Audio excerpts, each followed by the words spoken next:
پیر شفیق بابا بٹ صاحب اور ہمارے اس مجلس کے صدر انتہائی قابل احترام جناب خواجہ معین الدین محبوب کریجہ صاحب، سٹیج پر موجود انتہائی قابل احترام مشائخ اعظام اور اس اجتماع میں شریک میرے انتہائی قابل احترام بھائیوں، بزرگوں، دوستوں اور ساتھیوں، السلام علیکم ورحمۃ اللہ وبرکاتہ۔ سب سے پہلے میں آپ سب کا اور خاص کر ہمارے ملک کے بڑے اور جید شیوخ اعظام کا شکریہ ادا کرتا ہوں جو ہماری دعوت پر آج منصورہ تشریف لائے ہیں،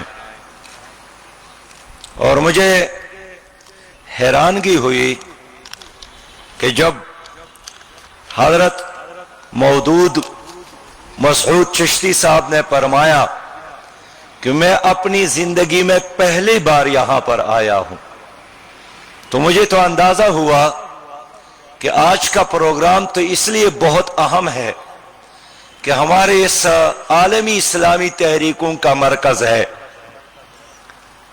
اور جس کو ہمارے محترم بزرگ نے ام الجماع کہا کہ یہ تمام جماعتوں کی ماں ہے، اس مرکز سے لوگوں کے بارے میں اور لوگوں کا اس مرکز کے بارے میں کیا عجیب عجیب خیالات ہیں اور تھے، تو میں جناب محبوب کریجہ صاحب کا شکریہ ادا کرتا ہوں، برہان الدین عثمانی صاحب کا شکریہ ادا کرتا ہوں، میاں مقصود صاحب کا شکریہ ادا کرتا ہوں کہ جنہوں نے ایک ایک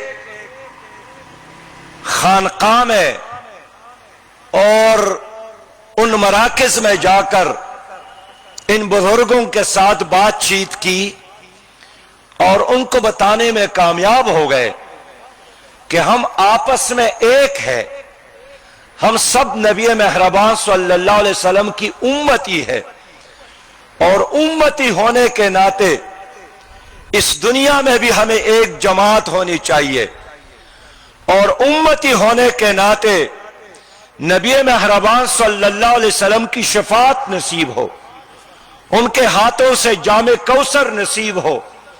اس لیے آج کا جو مجلس ہے یہ ہر لحاظ سے بہت اہم ہے کہ یہاں بہت بڑے بڑے شخصیات آج منصورہ میں موجود ہے۔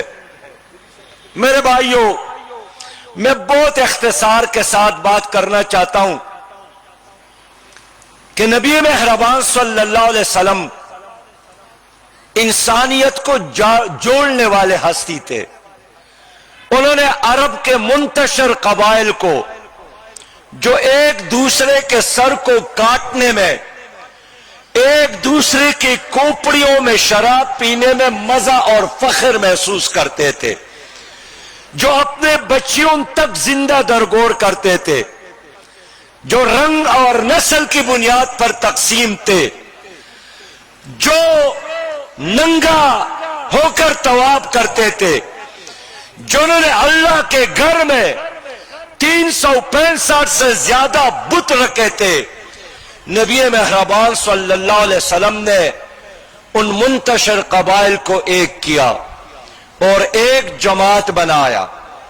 ایک ان کا نعرہ تھا، یہی تکبیر کا نعرہ، جنگ کے دوران بھی یہی بات کرتے تھے کہ نحن الذین بایعوا محمدا علی الجہاد ما بقینا ابدا، ہم وہ لوگ ہیں کہ ہم نے رسول اللہ صلی اللہ علیہ وسلم کے ساتھ اس بات پر بیعت کی ہے کہ جب تک ہم زندہ رہیں گے ہم اللہ کی دین کے لیے جدوجہد کرتے رہیں گے۔ 13 لاکھ مربع میل پر نبی مہربان صلی اللہ علیہ وسلم نے اسلامی حکومت قائم کی، اور سب سے بڑا کام یہی ہے کہ ان کے جانے سے وہ حکومت ختم نہیں ہوئی. انہوں نے ایک انتظام کیا خلافت راشدہ کی صورت میں. انہوں نے انتظام کیا ایک انتہائی باصلاحیت جماعت اور ٹیم کی صورت میں کہ آج 1400 سال گزر گئے. اسی آب اور تاب کے ساتھ نبی مہربان صلی اللہ علیہ وسلم کا وہ سارا مشن آپ لوگوں کے سامنے موجود ہے.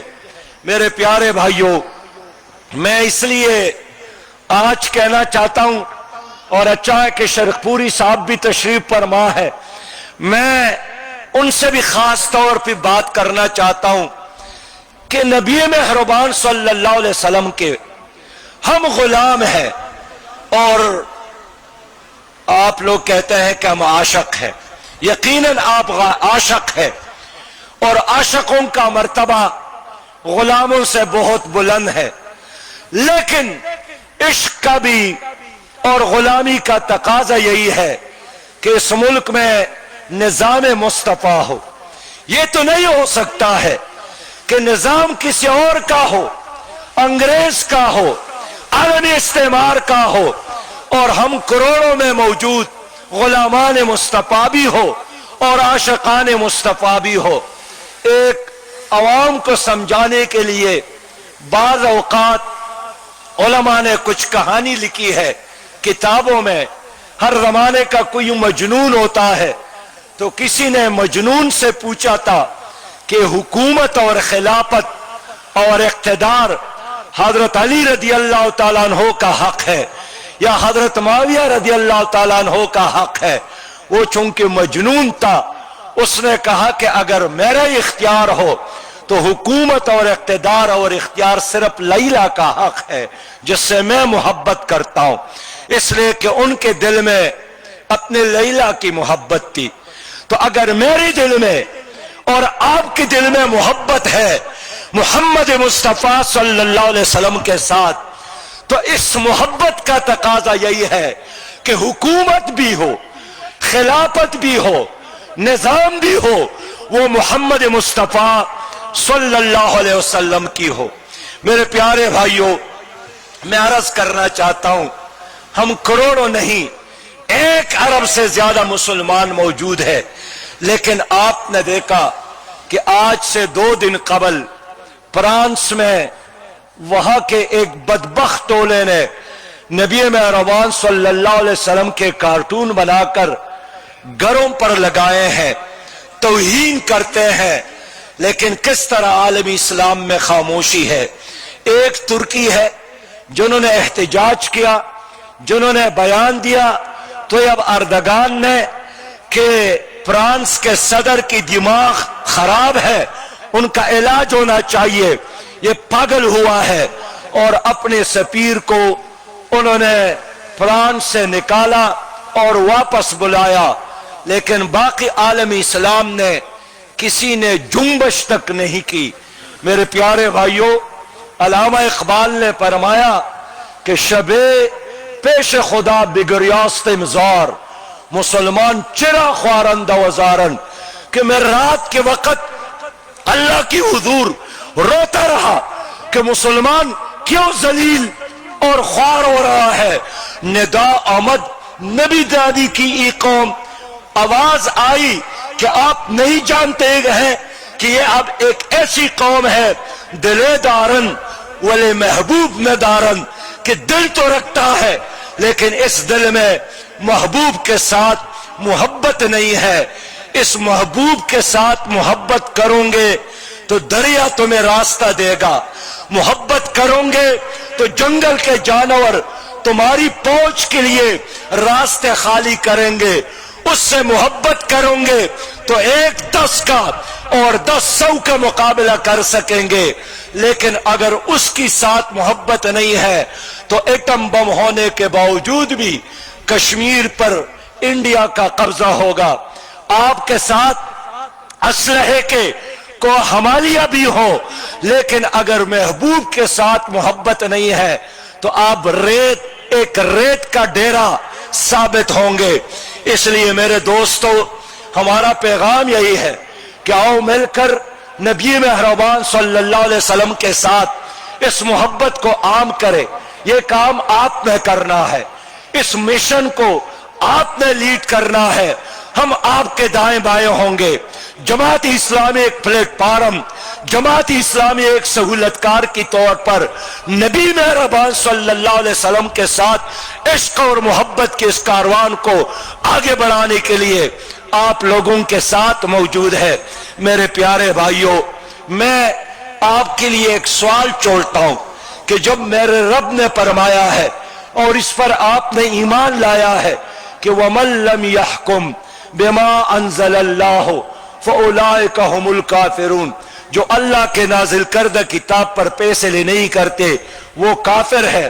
تو کیا ہمارے جج کے ہاتھ میں, کیا ہمارے جج کے میز پر, کیا ہماری چیف جسٹس کے میز پر قرآن حکیم موجود ہے, یا انگریز کا وہ کتاب ہے جس کے نجات کے لیے قاضی اعظم محمد علی جناح کی قیادت میں لوگوں نے تحریک چلائی اور پاکستان بنایا؟ میرا رب کا حکم ہے کہ وَأَحَلَّ اللَّهُ الْبَيْعَ وَحَرَّمَ الرِّبَا, اللہ تعالیٰ نے تجارت کو حلال کیا ہے اور سود کو منع کیا ہے, حرام کیا ہے. اور سود کرنا اللہ اور اللہ کے رسول کے ساتھ جنگ ہے. لیکن آج آپ کا سارا نظام, معیشت کا سارا سسٹم سود کی بنیاد پر ہے. پھر میں آپ سے پوچھنا چاہتا ہوں, ہمارے تعلیمی اداروں میں کوئی ایجوکیشن ہے, ہمارے بینکوں میں سود کا نظام ہے, ہماری عدالتوں میں انگریز کا نظام ہے, پھر کروڑوں غلامان مصطفیٰ اور کروڑوں عاشقان مصطفیٰ موجود ہے. لیکن اس ملک میں تو نبی مہربان صلی اللہ علیہ وسلم کا نظام نظر نہیں آ رہا ہے. میرے پیارے بھائیوں, ہم یہی چاہتے ہیں کہ ہم یہ کام اکیلے نہیں کر سکتے, ہم یہ کام تنہا نہیں کر سکتے. ہم لڑ سکتے ہیں, ہم جیلوں میں جا سکتے ہیں, ہم سر ٹکرا سکتے ہیں, لیکن کامیابی اس وقت ہوگی جب ہم سب مل کر اس ملک میں نظام مصطفیٰ کے لیے جدوجہد کرے, سودی نظام کے خلاف جدوجہد کرے, عدالتوں میں غیر شرعی نظام کے خلاف جدوجہد کرے. اسی جدوجہد کو نتیجہ خیز بنانے کے لیے آپ لوگوں کی قیادت کی ضرورت ہے. میرے پیارے بھائیوں, گزشتہ 2 دن پہلے میں جناب نگر گیا تھا اور وہاں تحفظ ختم نبوت کے حوالے سے ایک بہت بڑی کانفرنس تھی. پاکستان بھر کے علماء وہاں پر موجود تھے. وہاں ایک عالم دین نے فرمایا کہ جو موجودہ حکومت ہے یہ فساد کی جڑ ہے, یہ عالمی اسٹیبلشمنٹ کا غلام حکومت ہے, یہ یہودیوں کا ایجنٹ حکومت ہے. اور مجھے موقع دیا, میں نے کہا کہ اس حکومت میں اور گزشتہ حکومت میں کیا فرق ہے. اس حکومت نے آنے کے بعد جو گستاخی رسول خاتون تھی, آسیہ کو نہ صرف رہا کروایا بلکہ پروٹوکول کے ساتھ اس کو باہر بھیجا, اور اب وہاں وہ ایک VIP کی طرح ہے.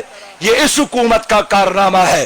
لیکن گزشتہ حکومت نے دنیا کو خوش کرنے کے لیے ممتاز قادری کو رات کے اندھیرے میں پھانسی دی اور حکم کیا کہ کسی اخبار, کسی ریڈیو اور کسی چینل پر ان کی خبر ہی نہ چلے تاکہ لوگ اس کے جنازے میں شریک نہ ہو. میں نے پوچھا کیا فرق ہے؟ جماعت اسلامی گزشتہ ایک عرصے سے وفاقی شرعی عدالت میں سود کے خلاف کیس چلا رہی ہے. اندازہ کرے جو آج کی حکومت کے وکلا ہے آ کر ہمارے مقابلے میں مد مقابل کھڑے ہو جاتے ہیں اور دلائل دیتے ہیں کہ سود کے بغیر پاکستان نہیں چلتا, اس لیے سود چلنا چاہیے, سود نظام رہنا چاہیے, یہ ان کے دلائل ہے. لیکن یہ وکیل آج کا نہیں ہے, یہ گزشتہ حکومتوں کا ہے. یہی دلیل نواز شریف صاحب کی حکومت میں اس وقت کا یہی وکیل دے رہا تھا, اور یہی دلائل پیپل پارٹی کی حکومت میں